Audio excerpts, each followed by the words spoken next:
여러분 혹시 아세요? 지금 이 순간에도 몸에 좋다고 믿고 드시는 그 채소가 신장을 서서히 망가뜨리고 있을 수 있다는 사실을요. 믿기지 않으시겠지만 이건 제가 30년 동안 현장에서 직접 확인한 충격적인 진실입니다. 저는 하루에도 수십 명의 식단을 분석하고 추적 관찰해온 박사 이정훈입니다. 신장 기능이 떨어지는 분들의 식습관을 들여다보면서 정말 놀라운 패턴을 발견했어요. 건강을 위해 더 열심히 채소를 드시는 분들이 오히려 신장이 더 빨리 나빠지고 있었던 거죠. 작년 여름이었어요. 제게 한 분이 찾아오셨는데 다리가 너무 심하게 붓고 소변 색깔이 계속 탁하다고 하시더라고요. 검사를 해보니 신장 기능 수치가 정상인의 절반도 안 되는 상태였습니다. 그런데 이분이 뭘 드셨는지 아세요? 매일 아침 시금치 샐러드에 토마토 주스를 마시고 점심 저녁으로는 감자 요리와 버섯 요리를 빠뜨리지 않으셨어요. 전부 몸에 좋다는 채소들이었죠. 더 충격적인 건 이런 분들이 한두 명이 아니라는 겁니다. 제가 지금까지 만난 분들 중 상당수가 똑같은 실수를 하고 계셨어요. TV에서 좋다고 하니까, 인터넷에서 건강식이라고 하니까 무조건 많이 드시는 거예요.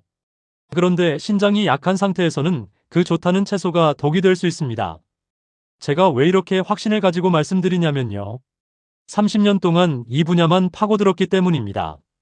대학원에서 신장 질환을 연구할 때부터 지금까지 단 하루도 빠짐없이 사람들의 식단과 신장 기능의 상관관계를 추적해 왔어요. 수천 건의 식단 일지를 분석하고 수백 명의 변화를 기록했습니다. 그러면서 발견한 게 있어요. 신장을 망치는 채소 4가지와 신장을 살리는 채소 4가지가 명확하게 구분된다는 겁니다. 이 8가지만 제대로 알아도 여러분의 신장 건강을 지킬 수 있어요. 아니, 이미 약해진 신장도 다시 회복시킬 수 있습니다. 실제로 제 조언을 따라 채소 종류만 바꾸신 분들이 한두 달 만에 붓기가 빠지고 소변이 맑아지는 걸 경험하셨어요. 피로감이 줄어들고 아침에 일어나는 게 한결 가벼워졌다고 하시더라고요. 약을 먹은 것도 아니고 특별한 치료를 받은 것도 아닙니다. 그냥 식탁 위 채소를 바꿨을 뿐이에요. 여러분 혹시 요즘 이런 증상 있으신가요? 다리가 자주 붓고 얼굴이 푸석해지고 소변 색깔이 예전과 다르고 이유 없이 피곤하시진 않으세요? 이게 바로 신장이 보내는 경고 신호입니다. 그런데 대부분 이걸 그냥 나이 탓으로 돌리고 넘어가세요. 더 큰 문제는 이런 증상이 있는데도 건강을 위해 채소를 더 많이 드신다는 거예요. 채소는 무조건 좋은 거라고 믿으시니까요. 하지만 신장이 약해진 상태에서 잘못된 채소를 계속 드시면 상태가 급격히 나빠질 수 있습니다. 오늘 제가 여러분께 정확히 알려드리겠습니다. 어떤 채소가 신장을 조용히 망가뜨리는지, 그리고 어떤 채소가 지친 신장을 다시 살려내는지요. 이건 제가 머리로 생각해낸 이론이 아니에요. 30년 동안 현장에서 수없이 확인한 팩트입니다. 여러분이 지금 냉장고에 넣어둔 그 채소들, 오늘 영상 보시고 나면 완전히 다르게 보일 겁니다. 어떤 건 당장 치워야 하고 어떤 건 더 챙겨야 한다는 걸 정확히 알게 되실 거예요. 여러분은 그동안 어떤 채소를 건강식이라 믿고 챙겨 드셨나요? 댓글로 알려주세요. 제가 오랫동안 지켜본 한 사례가 있습니다. 제 이웃에 사는 74세 박순애님은 평소 몸을 위해 채소를 정말 많이 드셨습니다. 아침마다 시금치 나물을 챙겨 드시고 점심에는 토마토 주스를 마시고 저녁에는 감자 요리를 빼놓지 않으셨죠. 그런데 어느 날부터 다리가 자주 붓고 소변색이 탁해지는 변화가 반복되기 시작했습니다.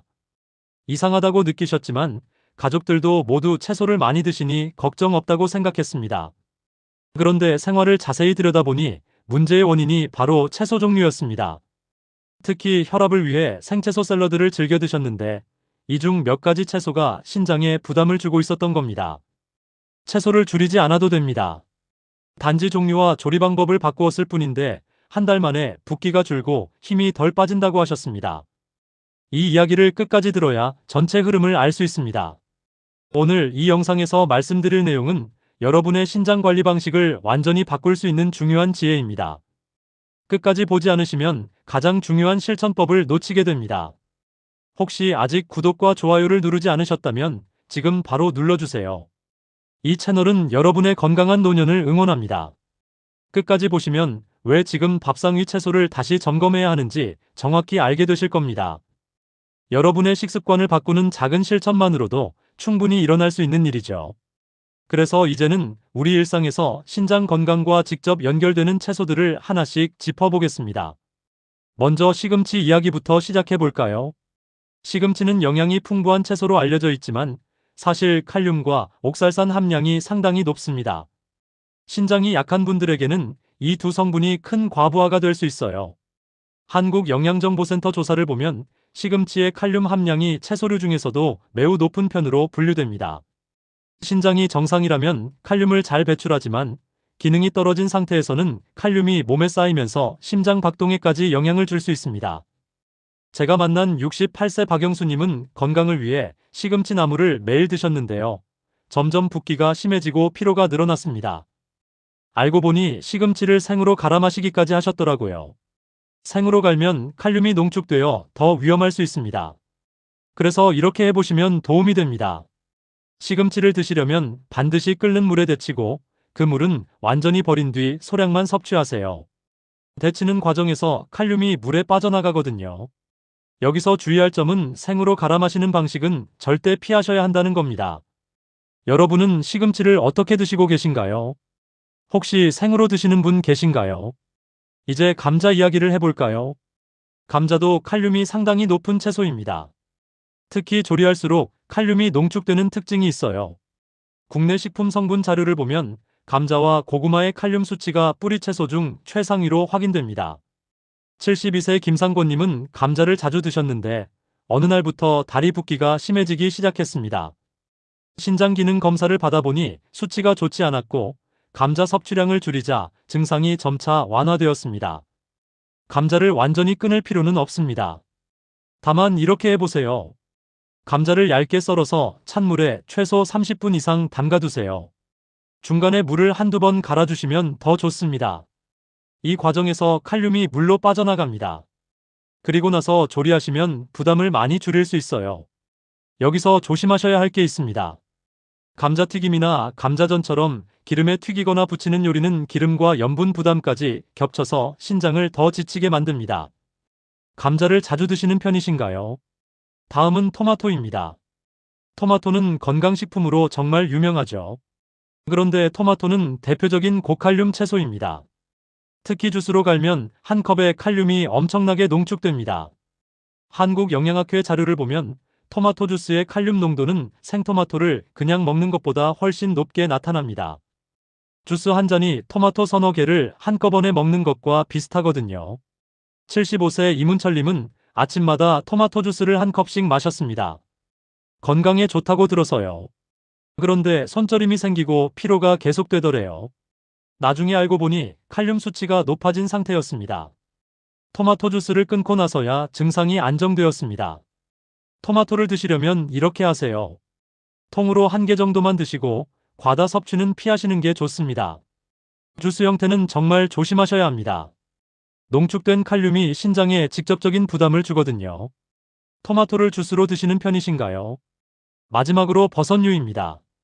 버섯은 일반적으로 건강식으로 알려져 있지만 실제로는 칼륨 함량이 꽤 높은 편입니다. 국가식품 성분표를 보면 양송이버섯과 표고버섯의 칼륨 수치가 높은 범주에 속합니다. 70세 윤태호님은 버섯 전골을 정말 좋아하셨어요. 주말마다 가족들과 함께 드셨는데 점점 붓기가 심해지고 소변량이 줄어드는 걸 느끼셨습니다. 버섯 섭취 방식을 조정하고 나서 증상이 많이 나아졌다고 하셨습니다. 버섯을 드시려면 소량만 사용하시고 가능하면 다른 채소로 대체하는 게 좋습니다. 특히 국물 요리는 조심하셔야 해요. 버섯에서 나온 칼륨이 국물에 그대로 녹아 있거든요. 그 국물을 다 드시면 칼륨을 고스란히 섭취하게 되는 겁니다. 버섯 요리를 얼마나 자주 드시나요?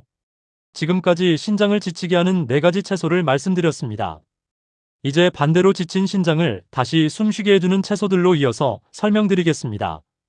첫 번째는 오이입니다. 오이는 수분이 정말 많고 칼륨이 적당한 편입니다. 게다가 규소라는 성분이 들어있는데 이 성분이 신장세포의 산화 스트레스를 완화해주는 역할을 합니다.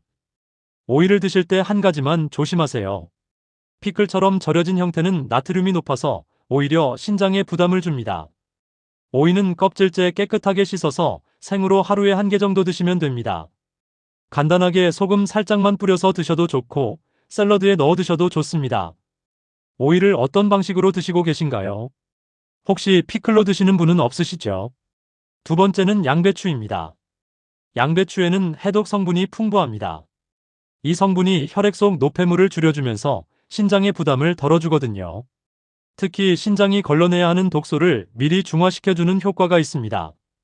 양배추를 조리할 때 주의할 점이 있습니다. 너무 오래 끓이면 중요한 영양소가 파괴됩니다. 살짝 데치거나 생으로 드시는 게 가장 좋아요. 샐러드로 드시거나 데친 양배추로 하루에 소량씩 꾸준히 섭취하시면 됩니다. 양배추는 보통 어떤 조리법으로 드시나요? 생으로 드시는 편이신가요? 아니면 익혀서 드시는 편이신가요?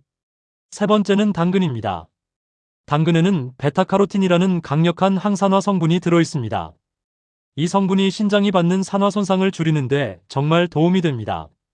신장 세포가 늙는 것을 늦춰주는 거죠.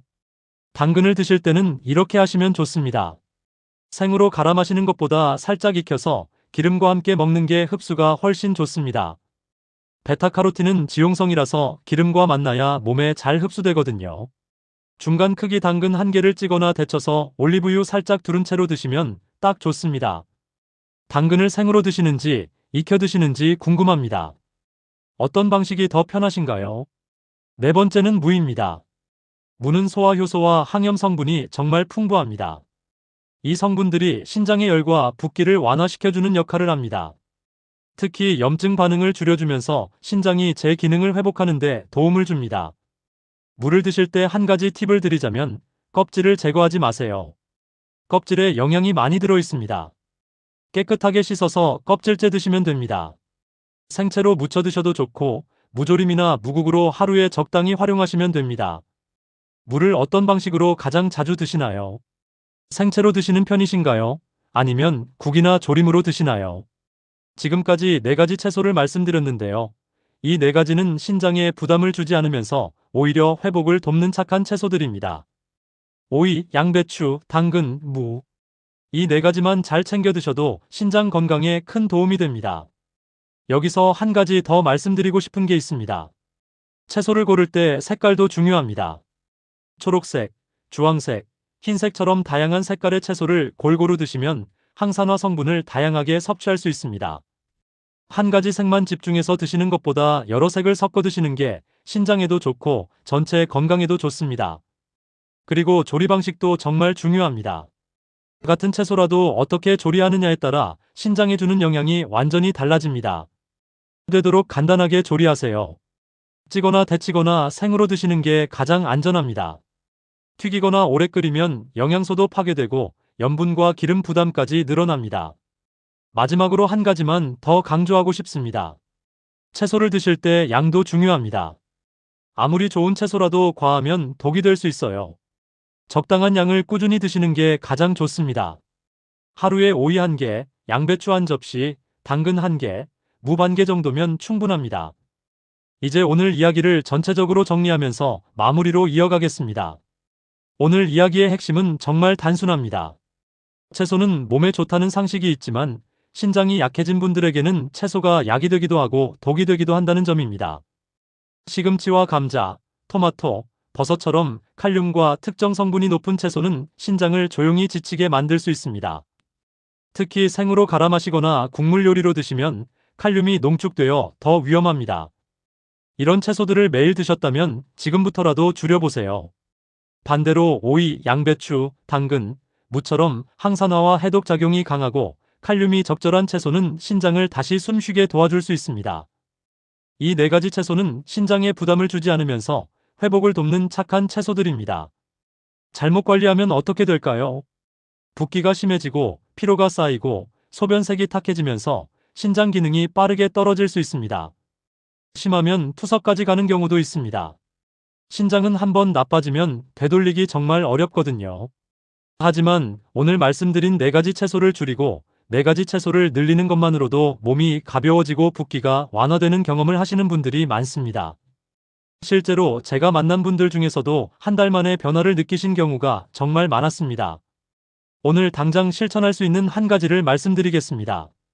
지금 식탁 위에 있는 채소 종류를 다시 점검해 보세요. 시금치, 감자, 토마토, 버섯이 많다면 오이, 양배추, 당근, 무로 바꿔보세요. 그것만으로도 신장은 숨통이 트일 겁니다. 조리 방식도 다시 생각해보세요. 생으로 갈아 마시는 습관이 있다면 당장 멈추시고 데치거나 물에 담가 칼륨을 빼는 방법을 활용하세요. 국물 요리를 자주 드신다면 국물은 적게 드시고 건더기 위주로 드세요. 다음 영상에서는 신장을 살리는 조리법과 절대 피해야 하는 조리 방식에 대해 더 자세히 알려드리겠습니다. 어떤 채소를 어떻게 조리해야 칼륨을 최대한 줄일 수 있는지, 또 어떤 조리법이 오히려 신장에 독이 되는지 구체적으로 보여드릴게요. 오늘 내용 어떠셨나요? 혹시 지금까지 잘못 알고 드셨던 채소가 있으신가요? 댓글로 여러분의 생각을 들려주세요. 그리고 이 영상이 도움이 되셨다면 구독과 좋아요 꼭 부탁드립니다. 여러분의 건강한 노년을 진심으로 응원합니다.